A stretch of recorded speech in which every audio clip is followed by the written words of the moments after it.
Good morning, everyone. Welcome to the Friday edition of the Damage Report. Fridays tend to be, especially here on the Damage Report, a hot mess, utter chaos, a swirling vortex of insanity. And why? Because of Brett Erlich. Brett, how's it going and what are you about to do to me? I don't know, John. Honestly, today has started off I got up really early and was all set, and then a bunch of stuff happened where I was just like had to sort things out, and so I'm behind today. I'm here. I'm ready to party. Are you tired because you stayed up super late last night watching the director's cut of Rocky IV that was just released? I did not do that. I do not like Rocky movies. I think the first one didn't hit me when I was young, and I watched it and I'm just, this is long and I don't really care. And that's probably my most controversial take. I'm trying to resist I want to hit you, which I feel like is on brand considering the conversation. Anyway, I just love the idea that he released a director's cut to a movie that came out like 30 years ago that literally no one has ever asked for a director's cut of. But Rocky IV is great. Anyway, still glad to have you here, even though I have marginally less respect for you than I did like a minute and a half ago. Thank you. But thank you for being here, especially because I don't want to do all the chores myself. I don't want to take out all the garbage. And Brett, you've agreed to help me with that. Thank you. I am here for you 100%. Yes. You're the best. And if you'd like to help us out there in the audience, there is still time. We need to choose a community garbage person of the week. You can go to the community tab of our YouTube channel and vote. Always looking for the week we're gonna break our record. Will it be this week? Well, you can have a very, very small impact on that. Anyway, I just can't. John, am I gonna do this? What? The person who runs our Twitter feed for promotion for Main Show Droovy is looking for photos of Lance of the Surf from the Surfs to use in promotion, and we can't find any that are like a photos. And so I just told her to use an old photo of Brendan Fraser. I think you should, but it should be the photo of him from that thing where he had the wishes and he was a basketball player. It should be Brendan Fraser as a basketball player. I don't know what I'm doing. I gotta tell her no, because Droovy's so like innocent and nice. I don't know. I'm just gonna do this. I'm gonna give her the real one. Okay, well you do that, and yes, it was bedazzled. And I'm gonna let people know what's coming up because, of course, over the course of the next 90 minutes or so, let's say 88. We're gonna be talking about a lot, including Donald Trump speaking up in defense of those who wanted to murder his vice president. We've got Fox pushing for more vigilantes, updated information on whether the tyrannical vaccine mandates are working or not. We've got anti-Semitism, we've got tuna, we've got pretty much everything, and we'll be closing out the show as we always do with the garbage people of the week. So don't go anywhere except if it's to temporarily go to vote in that poll. And you can like the stream, you can share the stream. Either of those are great. But while that is going on, Brett, are you ready to potentially talk about some news? I'm ready. There's a level 2 hype train. I've never been so excited in my life. Very excited. Brendan Fraser from Doom Patrol is the one to use, Galfar says. I think you should do it. I don't know. Okay. Feel bad. Anyway, feels bad. Let's do this. Donald Trump was apparently asked way back in March about those who had stormed the Capitol chanting that they wanted to hang Mike Pence, his then vice president. And here is apparently what he had to say about it. Were you worried about him during that siege? Were you worried about his safety? No, I thought he was well protected, and I had heard that he was in good shape. No, because I had heard he was in very good shape. But no, you heard those chants. That was terrible. I mean, those, he could have. Well, the people were very angry.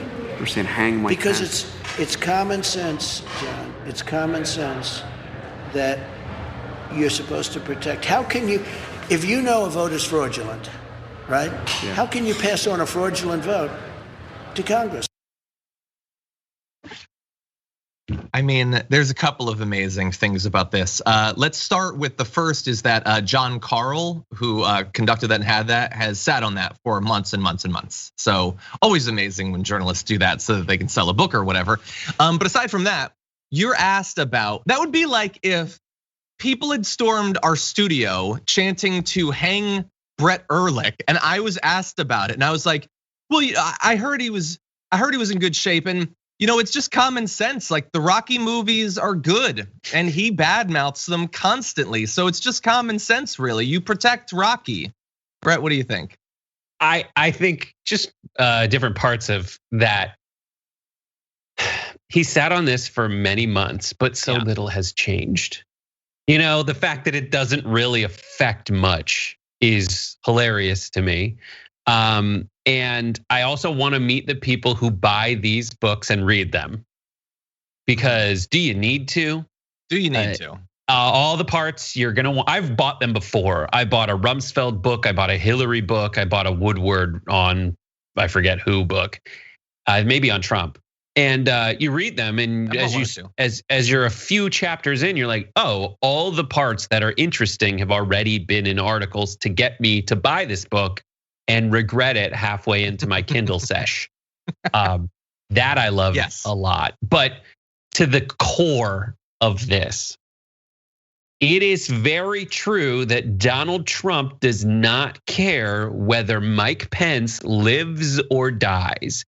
And when confronted with a very easy softball to avoid the misconception, say that he would not care if Mike Pence was murdered, he says, "Oh yeah, we got security around him," and then doubles down on something that's false. Which is that this vote was fraudulent.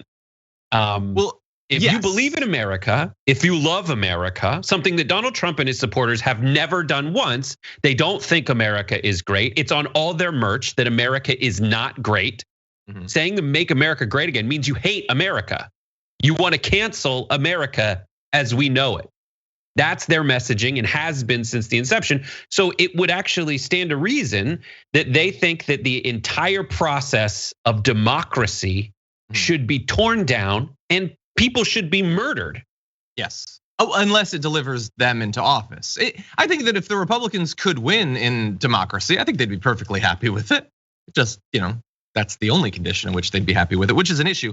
So the core issue here I guess the core issue is that the other core issue I'm about to say doesn't matter, to Brett's point. But the one that doesn't matter, and that's what's so scary, is that the president wasn't like asked something broad, like, do you condemn everyone in DC? Or do you condemn everyone in the Capitol? He was just asked, is it wrong to chant "Hang Mike Pence"? And he wouldn't even go along with that.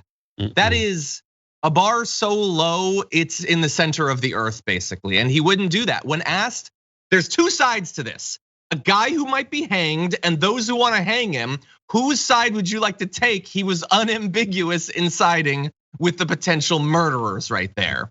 And the larger point is that doesn't matter, and that's horrifying. No, but let's be very clear. There's new people that start watching political videos like this all the time that say, hey, I started watching TDR during the pandemic or whatever. Or maybe you're from outside of the US and you haven't been following American politics for a long time. I want to be very clear.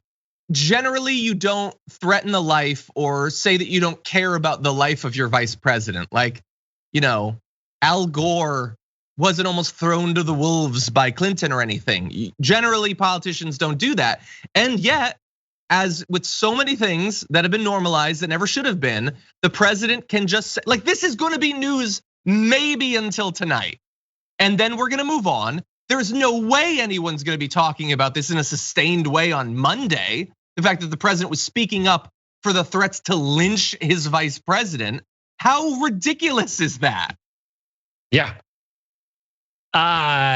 It just doesn't matter. It just doesn't matter, but it should. It just doesn't matter. He wanted Mike Pence to die because of his naked pursuit of power. And I've said this on your show before, like usually there's a breaking point, right? There's something you can point out and someone goes, okay. And for whatever reason, maybe it's cynical. Like, for example, today, Jimmy Dore is basically saying, after he got called out for vaccine misinformation, even he is like, this quote in this article is wrong and I fired a producer because I don't, whatever.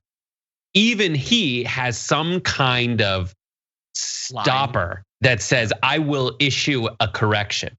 Donald Trump doesn't.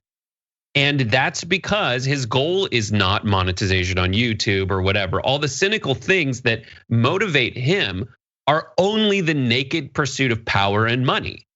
Yeah. With, at the expense of things that, quote, make America great. Yeah. Yeah, no, you're totally right. Look, I would say I don't think he wanted Pence killed. I think he wanted Pence to be so terrified that he might be killed that he would totally shred the Constitution and do this insane thing that Trump was, again, in that interview encouraging, which isn't just like the big lie is that the election was stolen, which is a lie. The even more ridiculous lie is, and Pence could have unilaterally changed the result if he wanted to, which they have been saying. And I'm gonna run you through a little bit here. First of all, as many people have pointed out, that audio was from months and months ago. But to be clear, ever since then, Pence has been supportive of Donald Trump. They apparently don't talk, but he's still supportive of him. In response to this story, a spokesperson for Pence declined to comment to CNN. Because again, you are supposed to value the opinion Trump has of you based on what you say and do more than your own life.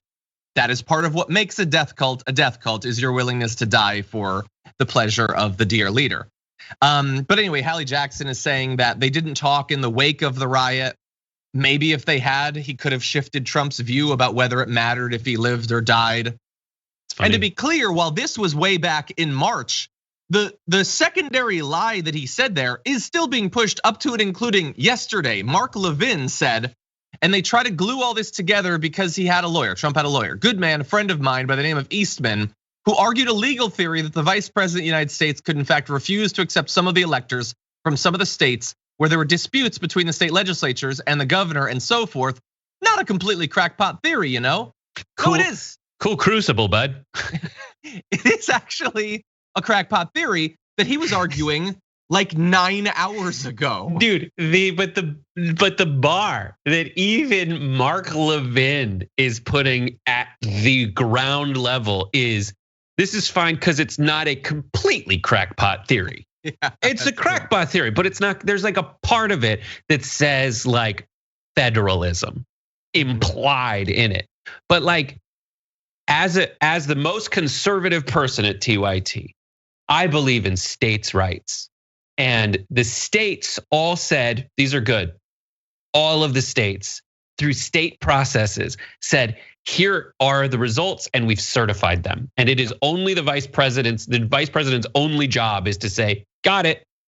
Yeah. Here it is. Yep. Done. And can we like I know that this will never get to them. So we'll say it again on this show. Cenk has said it multiple times on the Young Turks. It's not a crackpot theory that Mike Pence can choose to just say no on the election. So I will say what we have always said to them. So can Harris? Yeah, exactly. Kamala Harris just say no. No, Trump won. Yeah, I get it. He won by 9 million supposedly. You think? I don't think so. So I've got an Eastman theory on a post-it note, and so the election doesn't count. Does any one of them think? Does Mark Levin think that Kamala Harris can reverse the result of an election? It's all theater. Yeah, we all know it's all theater. It's all BS. And it's all, none of them are saying what they actually mean. Trump should say, I want to be president and I don't care what happens to democracy. Pence should say what you said. I know that I need to keep myself, linked to Donald Trump in good graces one way or another. So all I have at my disposal is, because he's so mercurial, I'm just gonna shut up now. Mm-hmm. That's it. That's all they need to say. Yeah. Well, we're finding out a little bit more about this because a journalist finally decided to release videos from like more than 6 months ago. There is, in theory, other information out there. Well, so for instance, an ABC reporter says that there are pictures of Pence holed up in a basement hiding from the Capitol rioters, but he can't show them. I'm sure he has some argument, maybe a legal argument as to why that is. Seems like that would be in the public interest to see that. I heard that he was doing just fine. Trump said that Pence was doing just fine. Apparently he was hiding in a basement. Is it because there's like scat everywhere? Like has he soiled himself and that's why we can't show them? Like is it an FCC situation? Maybe Trump doesn't want him to release it because hiding in the basement when protesters are around is sort of his thing and he doesn't want Pence to steal it. I don't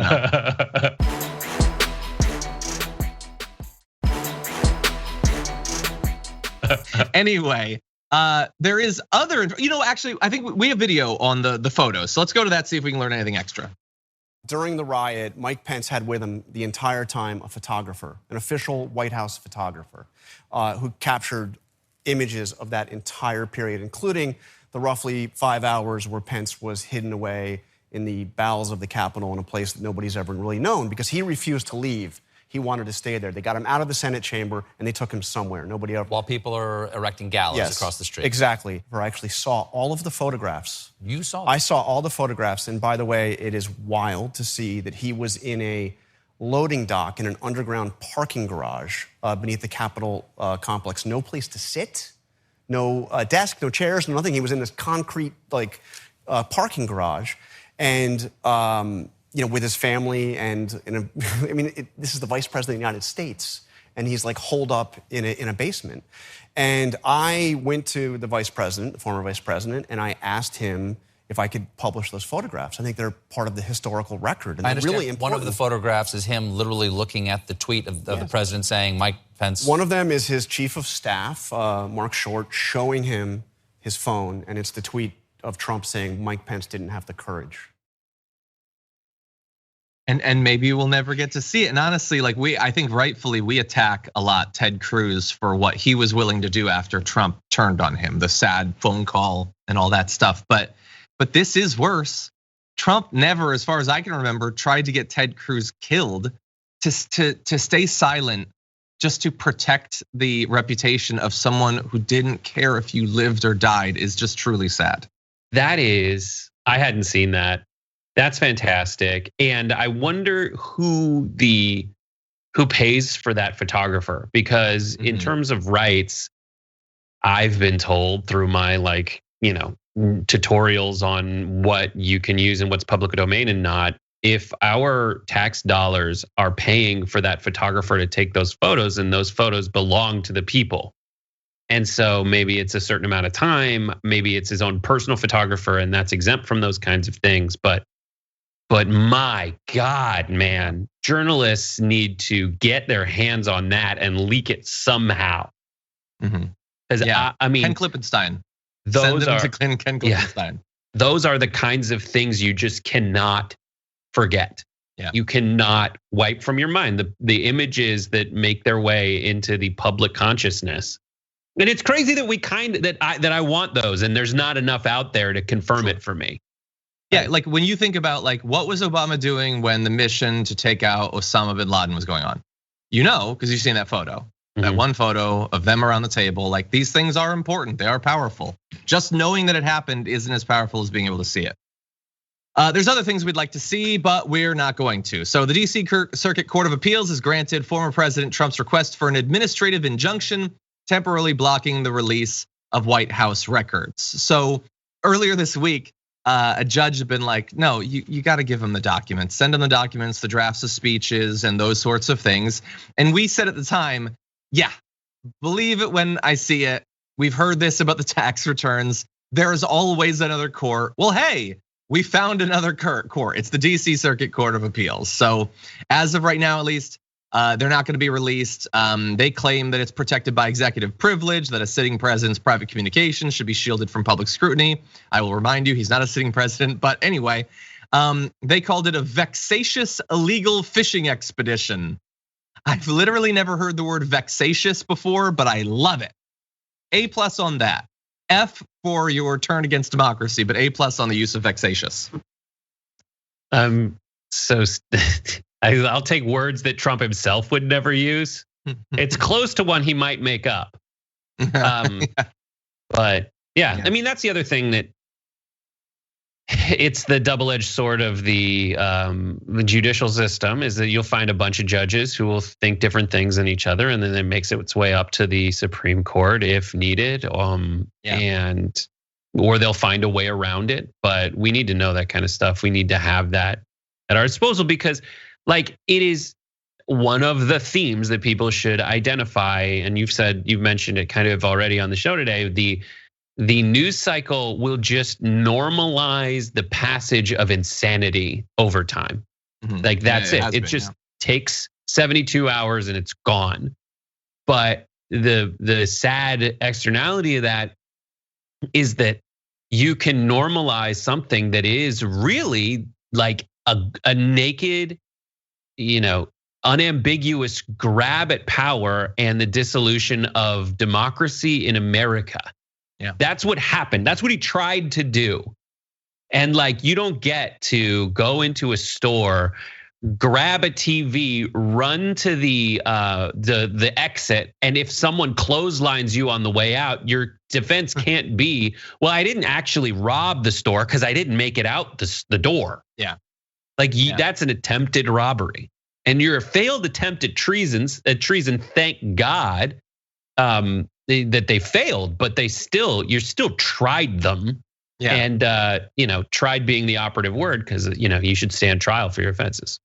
Even in Arrested Development, they made a joke about like they'd never heard of a second time treason offense. But no, we've moved to a point where we might very well get to see a second chance, a redo. We're rebooting everything these days. Why not treason? By the way, some people were wondering if the word vexatious at least appeared in that big speech in V for Vendetta. I just checked it. It apparently did not. So they have one-upped V from V for Vendetta.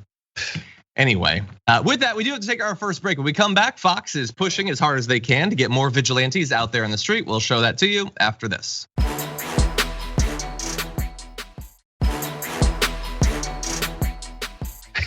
Meant like, you know what I meant. Don't say that. You're just gonna softball them in there? This isn't deep dive. Don't do that. This isn't Game Busters. Okay, which by the way is coming up later on today. What's going on with Game Busters? Game Busters. Jordan Ewell will be playing Magic the Gathering with a very special guest. So check that out. That is very exciting. Big fan of Magic the Gathering, just not enough to actually play it in the last few months. Anyway, later on today, by the way, did you see the stuff they sent him recently? It is amazing. I hope he shows it off on stream. Right, that's like that's like Bitcoin to me. Like what sure. Crypto is to you, Magic the Gathering cards are for me. It's like, oh, yeah. This one seems to be particularly magical, I guess. That's fine. I would say I would want it even if it was worth $0, which is sort of the exact opposite of crypto or a photo of a lazy lion or whatever. But sure, it is weird. I give it up to you that it is weird. Okay, we also have Power Panel coming up later on. I'm gonna be joining Cenk Uygur and Nina Turner. That's an awesome sentence to be able to say regularly. You also have the second hour with Jared Jackson, Cenk Uygur, and Lance from the Surfs. No word yet on whether Brendan Fraser will be making an appearance, but fingers are crossed. His career is booming once again. You never know. So we'll see about that. Also, today's Friday, which means on Twitch, it's Galaxy Brain time at 1 p.m. Pacific time, 4 p.m. Eastern time with Ben Carollo. Should be a lot of fun. Now that said, why don't we jump in to some of this? All this week, the trial of Kyle Rittenhouse has been going on, and there are certainly implications for, are we gonna have more vigilantes? Are we gonna take seriously people who choose to break the law, gaining guns they shouldn't have, crossing state lines, putting themselves in situations they should never be in, and then oops, people end up dying? I think it's a bad thing. Other people don't necessarily agree. They've been pushing for some time to have more people taking things into their hands, and it comes in different forms, and we want to show you a few of those different forms. So first of all, this is video from Fox News, from what passes for their straight reporting of what's going on in the border, and I want you to see how they cover this little news tidbit. Pretty remarkable video here, courtesy of Breitbart. Take a look at this. This is in Roma, Texas, where a private citizen evidently got so frustrated with these smugglers coming over on rafts that he built a makeshift grappling hook, and he went to the river's edge and started throwing it down as these rafts were coming across the Rio Grande. He was trying to puncture them to sink them. He was unsuccessful in that regard. And to wrap it up here live, you can see from our Fox drone right now, this dense, remote, brushy area we're in right now. This is where those runners went in to go hide. This is a constant game of cat and mouse with Border Patrol that happens not every day here, almost every few hours here in the epicenter of the border crisis, La Jolla, Texas. Did you see what just happened there? You might be asking, wait, why did you have so much of the video after he stopped talking about that? Because I wanted to demonstrate to you that was the only thing he had to say about that. There was nothing condemning the attempted murder that they just showed in that video. He's like, oh, he was unsuccessful. So anyway, the weather is gonna be, no, you just moved on from a guy who is trying to sink rafts that have men, women, and children on them. No condemnation whatsoever. I get that it's your straight news, but that's a film of a guy that's trying to kill someone. I feel like you could emote slightly. That's it. I also like. I like the term. I love the term makeshift grappling hook. Like that. Like what does that mean? A hook on the end of a rope is a grappling hook. Yeah. Like that's it. Like to me. And that's the first thing I thought when I saw it. It was just like, this dude is trying to murder. He's like trying to drown them. Yeah. Like trying to drown families. Go home. That is implicitly anti-police, anti-border patrol. Your actions. You are against the people whose job it is to do that. You are, ask any of them, making it harder for them if you do it. Yep. All right. And Fox News saying another great moment is courtesy of Breitbart. It's like, all right, hold on to your butts. Yes. Here it comes. If Breitbart's willing to share, it must be real juicy and real full of hate. But that's a hero for them. Yeah. They presented it as he's been driven to this. Attempted murderer with no faith in police. Yep. Doing it himself. I would like to say that I still have a little bit of faith in police, or at least I'm willing to test it. That guy's on video. Go get him. He was just trying to kill someone. He apparently told a reporter that was what his goal was. It's attempted murder. That's what it is. But again, I don't know, situation's really bad. He was really frustrated, so he did some DIY and now he's trying to drown a baby. That was Fox News right there. By the way, they had a lot of other stuff to say. They showed migrants crossing the border. They're like, there are women and children. Here you see the single adult men, some in dark clothes, camouflage. When have you ever talked about a Proud Boy like that? Or a militia member when they dress like that? Why are you trying to terrify people? Anyway, there is more though. Camouflage as someone who works at a generic bistro in a mall somewhere. The Proud Boy. Exactly. A cute little polo shirt with yellow stripes. Exactly. So that was on immigration. Of course, Rittenhouse is the ultimate example. The minimum bar for Rittenhouse would be, obviously they're gonna support him. They like what he did, but they need to at least say, oh, but don't do this. He was doing self-defense, but you shouldn't grab a gun and go across the border. That is not what they're saying. Take a look at this. People say that Rittenhouse never should have gone to Kenosha. The dead guys shouldn't have gone there either. One was a convicted pedophile who, again, had anally raped a child. Another was a serial domestic abuser. They should not have been anywhere on a street, right? They should have been in jail or in an institution.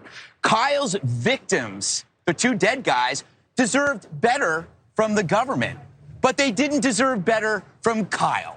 He did the right thing. He did what the government should have done, which was to make sure these dirtbags, these violent, disgusting dirtbags, weren't roaming the streets. Bottom line is, all Rittenhouse did was fill the void that the government left open. Those two people never, ever should have been on the street, and it forced citizens to become the police. And that is what happens when you defund. Wow. What a garbage human. Everything about that's wrong. All right, let's start with like his argument is that the other people shouldn't have been on the street. So that's your argument is that Kyle Rittenhouse shouldn't have been there. So that's your argument. If it is your contention that like if Kyle shouldn't have been there, they shouldn't have been there. All right, I'll grant you that. Maybe they shouldn't have been there. One guy just got out of an institution. But like, okay, then I'll accept your argument that Kyle Rittenhouse shouldn't have been there. When he says the government, he means the police. He's trying to say the government as kind of a way to say that I can't attack the police for failing, right? There isn't any defunding of the police there. There wasn't defunding. He said, oh, that's what happens when you defund the police, but it hasn't happened. So that I'll say that's what happens when meteors strike the center of Kenosha, Wisconsin. Yep. It didn't happen. No one's defunded those police officers. They were completely capable of doing that, but they can't. It's this ridiculous, stupid dance that they do that's just full of talking points because that's one of their moves. They just introduce well-tested catchphrases in their media messaging assault. Yeah. And they say them over and over again so that later when you repeat those terms, they don't have to make sense sequentially in the context that you use them. People who don't really understand the situation just hear you saying words like defund the police, government failure, and now they're on your side. But nothing Gutfeld said held together. No, not even, look, their core argument is nobody gets to be frustrated with what Kyle Rittenhouse did because what he did was self-defense. Well, if it's self-defense, then the content or past of the people attacking him are irrelevant. It could have been the Pope. If the Pope was trying to kill him, he gets to defend himself. But you're saying, no, don't worry about this. They were bad people. Why does that matter? If you have to convince us not to be bothered by the murder, how strongly do you actually buy the self-defense argument? I would also, I am so done with people refusing to say the point they want you to take away from what they're saying. His point is you can murder people if they're bad, even if you only find out that they're bad after you murder them. I've gotten people tweeting me about that, by the way, saying the guy had done child abuse. So what's the difference if somebody shot him in the head on the street? Well, I would say you're not allowed to just shoot people randomly, dig into their past, and if they're bad enough, you get off. I don't think anyone actually believes that. Certainly no one would say that, but that is the only goal of the nonsense that you just heard from Greg Gutfeld. Move on, these people were bad. Okay, well then why when they killed complete innocents, when police killed complete innocents, why doesn't that then, by virtue of your logic, then absolve? None of it makes any sense. None of it makes any sense, except one thing that is undeniable. They're telling their audience, these people are good. The government failed you, so of course you get to do this. If the government won't stop the migrants, you get to sink their rafts. If the government doesn't stop the rioters, you get to shoot them in the head. That is so clear and terrifying. I'm gonna go by this definition. The next time the Pittsburgh Steelers win a playoff game and people go outside during a rally or a celebratory parade and start knocking over trash cans, I get to go mow them down. They were breaking the law. They were breaking the law. The police just let this happen. I get to go outside the Staples Center every time people light a trash can on fire after the Lakers win a championship, and I get to go kill all of them because the police are just letting trash burn. What do you expect? So I need to go there, provoke all of them, go and then murder them, and then hire a private investigator, and Fox can absolve me and it just seems like I'm not reading tea leaves here. I'm just saying what's what evidence I have. If it's a white kid, then if I'm a white guy, then I get to do it. Yeah.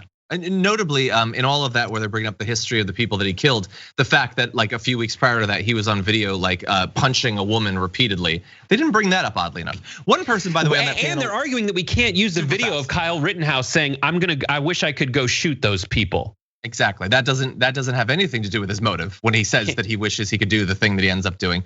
One woman on that panel did say that she doesn't support vigilante violence.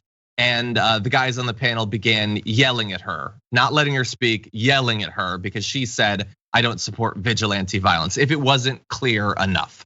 So when the next attack happens, here you go. This is how you get that.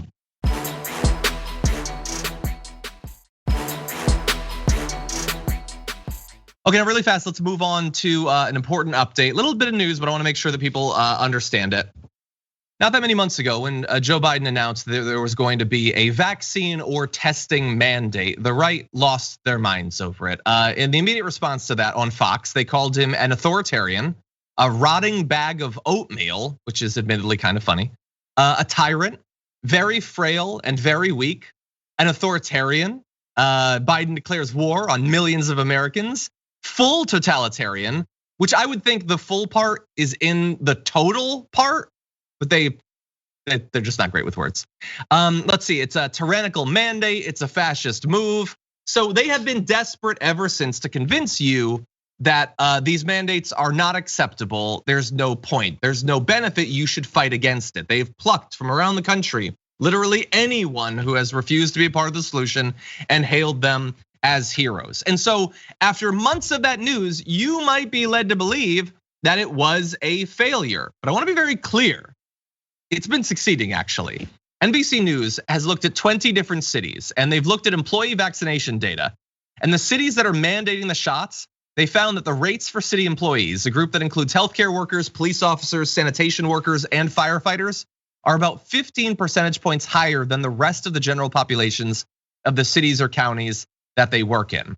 Nationally, you get to about 79% of municipal workers in those cities being vaccinated.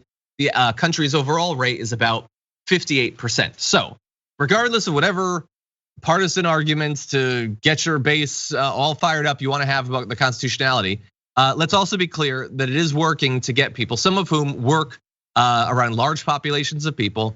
They have been getting vaccinated at higher rates, which is objectively good if you are not siding with COVID. Brett, what do you think? I mean, yeah, they work. Vaccination mandates work to get people vaccinated. I just don't think this is like a full-on, like, yes, they're right or wrong argument. I think there's others. I'm adding this to the conversation they have wanted to have is that this is tyrannical, and that's it. They've lauded supposedly that like thousands of cops are not going to abide by it. People come away from that news thinking, oh, all of these people that I'm told to respect don't abide by it. They don't give you the update later on that only like 30 did or whatever. And I just want people to understand that they have been achieving their goal at the very least. Yes, it's effective to get people to actually take the shot. I think that your argument's a loser because they still get to take the moral high ground at the end of the day. They still get to say, listen, you bullied them into taking the shot, to giving away their rights. Sure. I think still politically they totally win. Sorry. I mean, I think for their own people, I would argue that you can make the case to the population at large, which by the way, by overwhelming majorities supports vaccine mandates, that trying to stop the spread of a deadly virus. I would argue that that is actually the moral high ground. No, I don't mean they get I think the actual moral high ground is to say what you're saying. Like I feel like the public health is paramount. I think that, they are disingenuous, losing moral high ground when they say that they think vaccine mandates are unconstitutional when they have existed for a very long time everywhere that they've gone. Most of the people who are going against vaccine mandates have abided by the vaccine mandate to attend schools. Yeah. To basically participate in society from a very young age. And those vaccine mandates have actually helped their lives become better. What I'm saying is, yes, if I'm saying like, are we changing minds here? No, they're gonna say, I mean, the very least you can say, listen, I would make an argument, and maybe this is implicit in your thing and I just missed it, but like, and that's on me, but like to say, all these people who said they were gung-ho to buck these mandates actually are not on your side. They're not on your side. And so what are you gonna do about it? Like, they're literally not on your side in that they are willingly complying with harsher vaccine mandates while picking up people who have not and saying that they're the true heroes, you should do what they're doing. They're not taking the advice that they're in real time giving. But there are differences between cities. And in fact, I want to jump ahead to LA, where we are broadcasting from. It's the only city of the 20 in the analysis where the municipal COVID vaccination rate was lower than that of the general population. Hey, we're number one, Brett. 74% of city workers are vaccinated, just short of the city's overall rate of 79%. And it's believed that the lower rate is attributed to fewer vaccinations among the city's parks and street services employees, as well as its police and firefighters in this one city. Now, overall, just to close out, because we haven't done one of these updates in a little bit, new reported cases have been dropping, but are now stagnant. I understand it's a little bit zoomed out there, but for the past week or two, 3 or 4 weeks maybe, cases have been fairly consistent. They are in fact up very slightly, 2% over the last 14 days. Hospitalizations are inching down, deaths are as well, but it has been a very slow process. And even this far into this wave, you're still losing 1,100 to 1,200 people every single day. So still devastating loss of life. When the number gets up to 1,200 from 500 or 600, we freak out. 2 months later of that happening every single day, we don't care so much, and you have Bill Maher going on his show to say that the pandemic's over. So that's my fear, is that this will become normalized. Yep. Yeah. And I want to close by saying, no, you're a loser. I just want to be clear. I didn't that. call you, John. I don't think you're a loser. I said your argument is not a winner. And I took that very personally and irrationally, and I'm very angry at you. I'm sorry. You're a loser. I am intense with John. I dearly respect you. I have support. And I just expect better from you, is what I'm trying to say. Brooke Marks on Twitch says, "Get him, John." Anyway, we have to go to our second break. So I may be a loser, but I get to go to break if I want to. Okay, so we're gonna come back. We're gonna talk about some insane people running for Senate, including some anti-Semitism after this.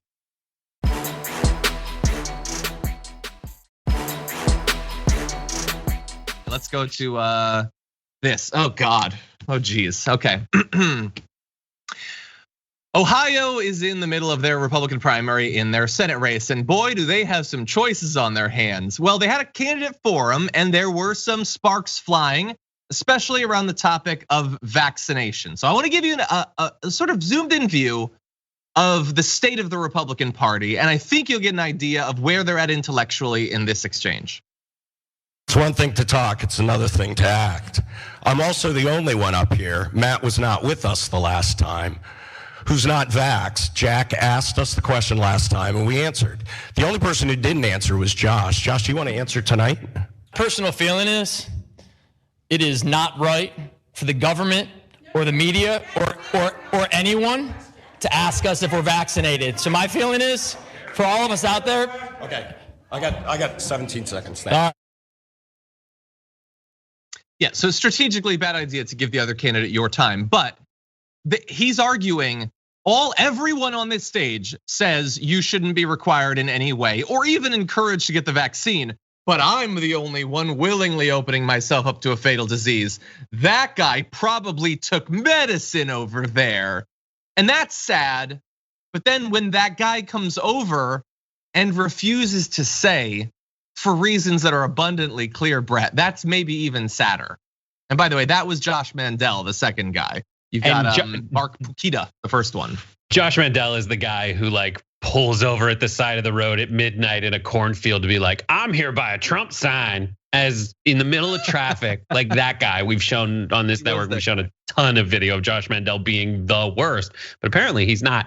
So it is farther away that the first guy, Pukita or whatever his name, Puka over there, Puka Shell is over there saying, not the argument that appeals to like these self-professed libertarians who are against the vaccine, but like are just at least are trying to make a semblance of some kind of freedom of privacy and freedom from government mandate argument.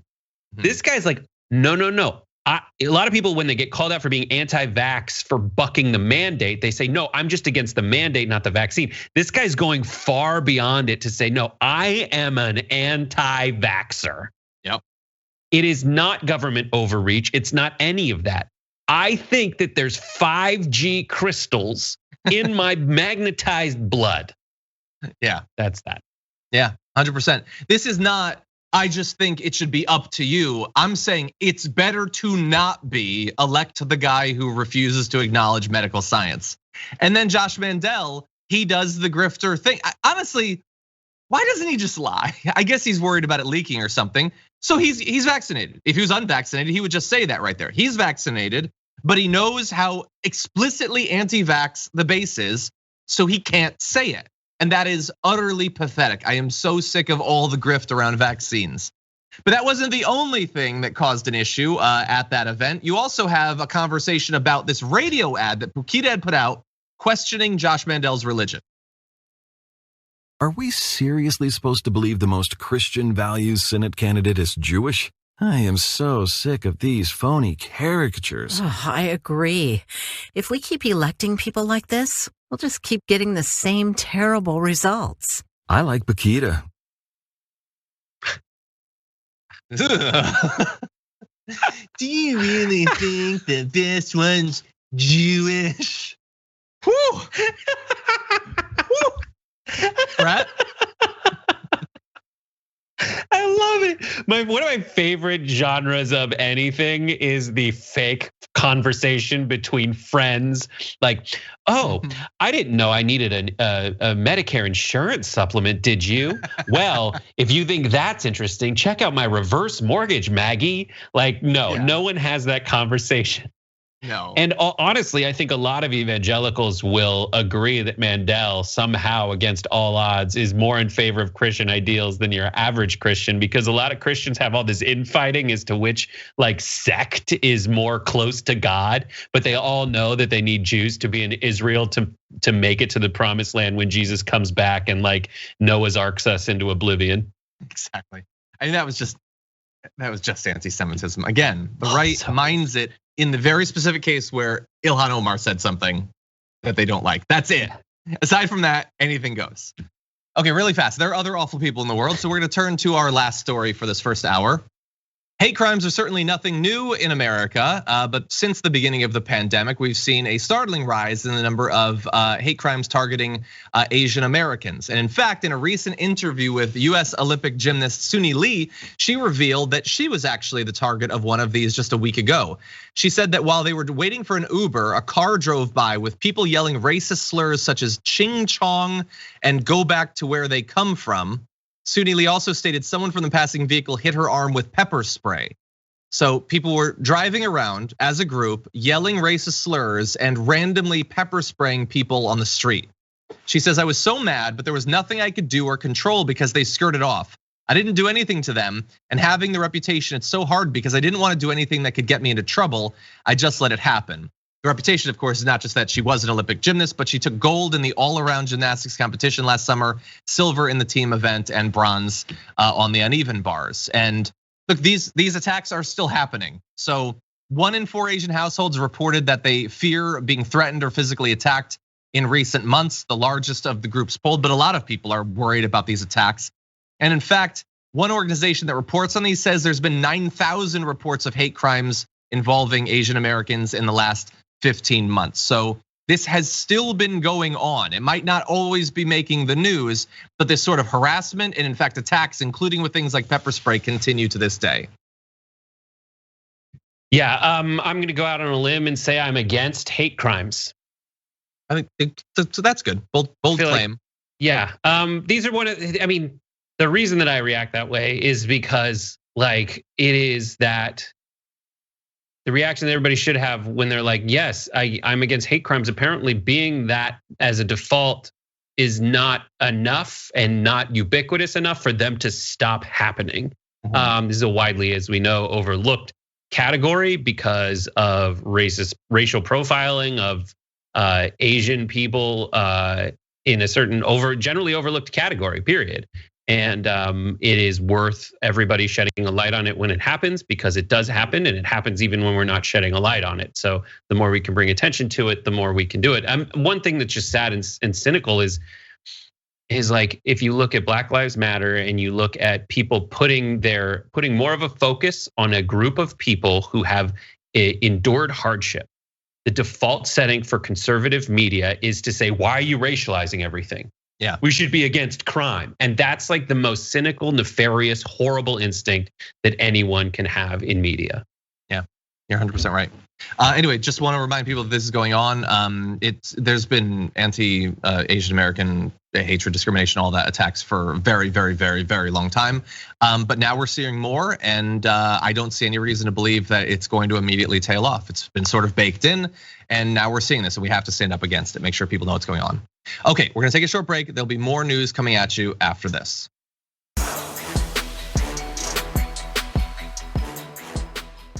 Thanks for listening to the full episode of The Damage Report. Support our work, listen ad-free, access members-only bonus content, and more by subscribing to Apple Podcasts at apple.co/TYT. I'm your host, John Adarola. I'll see you soon.